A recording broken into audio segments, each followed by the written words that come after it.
My name is Henry, and I recently graduated college for graphic design. While I'm waiting and applying for jobs, I took up a job that was advertised in our local grocery store for an overnight security guard at a private cemetery near the town's border. I called the number, spoke with the woman who gave me very brief details.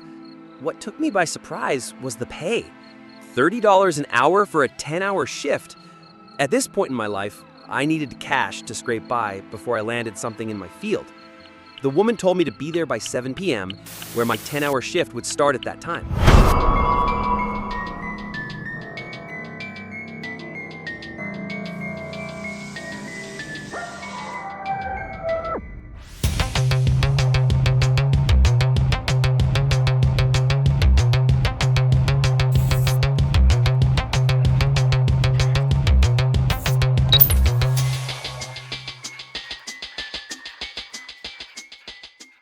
Hello, I'm Mr. K. I'm here on behalf of the organization to welcome you. Your name is Henry, isn't it? Yeah, that's right. My name is Henry.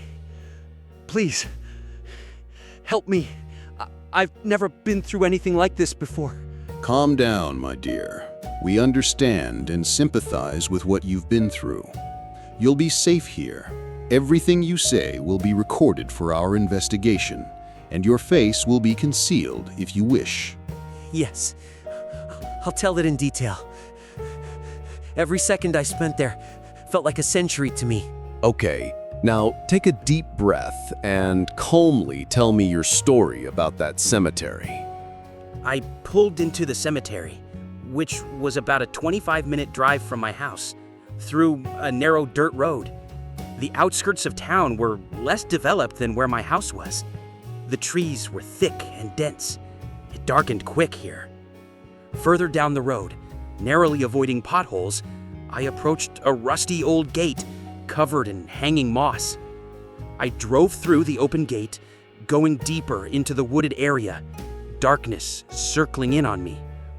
The graves began to pop up one by one. Big ones, tall ones, broken ones, immaculate sculpted ones. They littered the open field where I could see as far in as the trees would allow. With nightfall approaching, I hated to say it, but I was already getting the creeps. The road stretched long and windy. I was instructed by the woman to follow the path till I reached a tiny hut, hard to miss. Soon enough, I made it to the tiny hut in the middle of the cemetery. It was dimly lit, with a janky roof. Inside, a security guard popped his head up from the desk. Looked like he must have nodded off for a few hours. I parked my car along what appeared to be his. He met me outside as I exited my car. The evening air was getting crisp. I felt goosebumps along my arms and neck. I was greeted by the middle-aged guard. He looked tired, heavy bags on both eyes. We exchanged brief greetings while he hastily made his way to his car.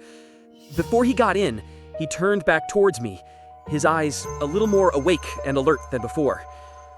He looked at me and asked, "Wait, you're not new, are you?" I looked back a little puzzled. Yeah, today's my first night. A little uneasy. Fuck. All right, take this, the man replied. He handed me a laminated piece of paper from within his backpack. As I took it, I noticed his hands seemed a little shaky. "Are you okay, man?" I asked him. Again, he looked at me, alert, almost scared. "Just read that guy and stick by them. We can't afford to lose another one," he calmly spoke, a tiny crack in his voice. "Lost another one?" I questioned. Sorry to interrupt, but in your memory, was there anything unusual about that guard? I took a photo of him to verify with the woman who assigned me the job before I walked in and greeted him, and I already sent it to your projection department. So this is him? I've taken notes. You really didn't notice anything unusual when you took this photo? No, I was in a hurry at that time. I just wanted to report quickly and get into the cabin. There's a shadowy human-like figure concealed in the distance near the trees and the grave. Ouch. Oh, God. I didn't see it. Why is my hair standing on end like this? I think I know what it is. Very well. Now continue telling us what you saw. Lost another one? I asked. The man hesitated before replying. Like I said, guy, just follow the rules and stay safe out here. Then he got into his car and sped off, his tires peeling off, rustling up the dirt from the road. I stood there pretty weirded out, grabbed my backpack and laminated paper and headed inside the hut. The hut was lit by a single low-hanging lamp. I nearly smacked my head on it. There was a rickety-looking stool, an old wooden desk where an even older ham radio sat next to an ashtray. I placed my bag on the table and got as comfortable as I could. It was sitting there at that moment when I noticed how quiet it was. While there's trees and wildlife by my part of town, this was more remote. I had figured there'd be more wildlife out here, but nothing. Quiet, not even a cricket. Quiet and cold, yet not a single light I could see out in the distance. The hut was smack in the middle of this private circular cemetery. The owner lived up on the hill up the road. What I found out was in the winter, when the trees are dead and you can see further through them, you can see the mansion the owner lives in. And if you are lucky, you can watch him stare down at the cemetery. While it was not winter, I was surrounded by darkness.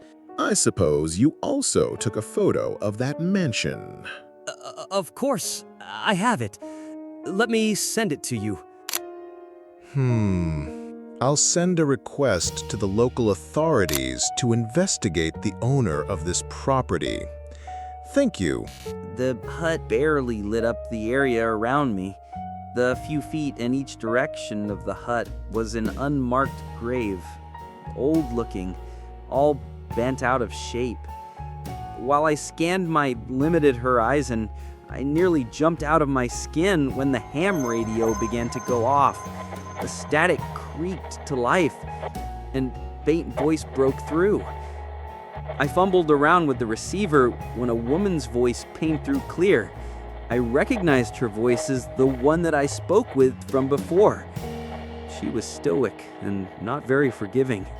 Before I could answer, she spoke, "Read the instructions and do not stray from them. If you do not have the paper or lose it, text me and I will send you a picture of it. Your life may depend on it. Your shift will end in 10 hours, where you will be relieved of your duties then. Good night." Just as quickly as she came through, her end clicked out. My phone buzzed in my pocket.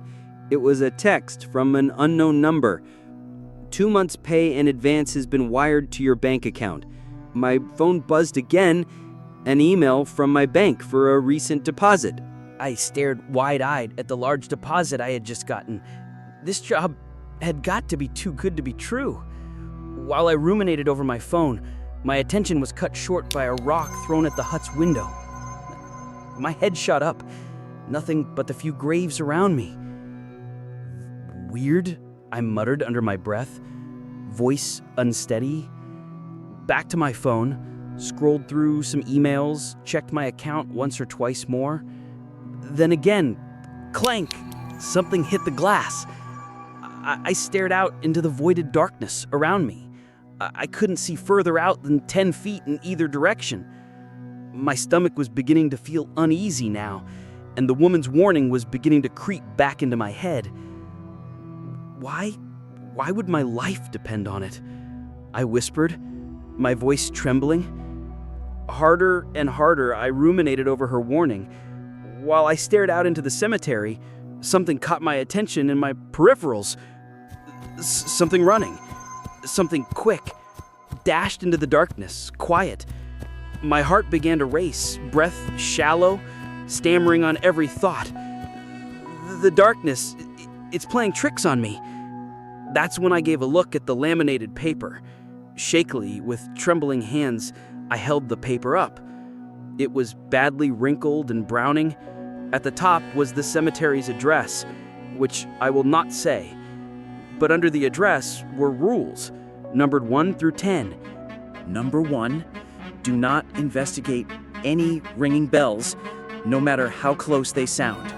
They aren't real. Number 2, if bugs start landing on the hut's glass window, burn the candles that are under the desk till your shift ends. Number 3, if pebbles are thrown at the hut's glass, turn the light off and hide under the desk until the laughing stops. Number 4, if gravestones begin to appear and reappear, go outside and pour oil over them. The oil is under the desk. Number 5, if a grave digger comes, do not approach him. Let him come to the window. He will stare at you for hours, but he'll leave after. Do not go outside while he's here. Number 6, do not venture out past the great angel grave under any circumstance. Number 7, do not answer anyone talking from the ham radio except for the initial call when you came in. Number 8, lock the hut after each time you step outside. Number 9, do not leave for the bathroom for more than 10 minutes at a time. If you have to, come back, wait, then go back. Number 10, if at any point you return to the hut and you see someone else sitting inside, get in your car and drive off immediately. I placed the paper down, still trying to process everything that was happening. Who wrote this? Why do I need to follow them? Is this some kind of joke? While I ruminated over my endless thoughts, something clanked the window.